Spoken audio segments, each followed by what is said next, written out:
भक्ति भारत में आपका स्वागत है। अगर आपको वीडियो पसंद आए तो इसे लाइक करें, शेयर करें और ऐसे और भी भक्ति वीडियो देखने के लिए सब्सक्राइब करें।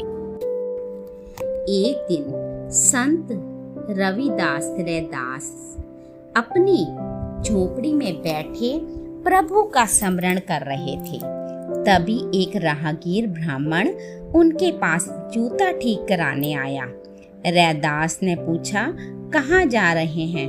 ब्राह्मण बोला, गंगा स्नान करने जा रहा हूँ। जूता ठीक करने के बाद ब्राह्मण द्वारा दी मुद्रा को रैदास जी ने कहा कि आप यह मुद्रा मेरी तरफ से गंगा माता को चढ़ा देना। ब्राह्मण जब गंगा पहुंचा और गंगा स्नान के बाद जैसे ही ब्राह्मण ने कहा, हे गंगे, रैदास की मुद्रा स्वीकार करो, तभी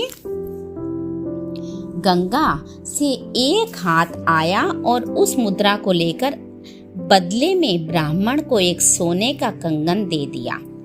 ब्राह्मण जब गंगा का दिया कंगन लेकर वापस लौट रहा था, तब उसके मन में विचार आया कि रैदास को कैसे पता चलेगा कि गंगा ने बदले में कंगन दिया है।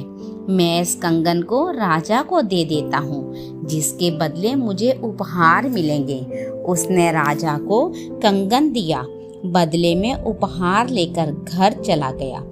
जब राजा ने वो कंगन रानी को दिया तो वह बहुत खुश हुई और बोली, मुझे ऐसा एक और कंगन दूसरे हाथ के लिए चाहिए।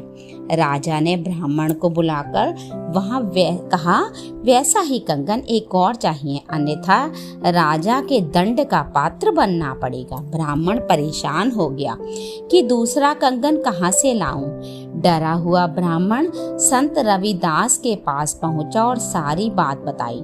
रैदास जी बोले कि तुमने मुझे बिना बताए राजा को कंगन भेंट कर दिया, इससे परेशान ना हो।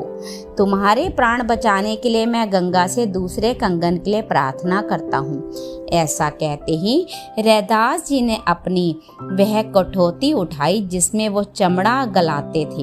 उसमें पानी भरा था। रैदास जी ने माँ गंगा का आह्वान कर अपनी कठौती से जल छिड़का। जल छिड़कते ही कठौती में वैसा ही एक कंगन और प्रकट हो गया। रैदास जी ने वो कंगन ब्राह्मण को दे दिया।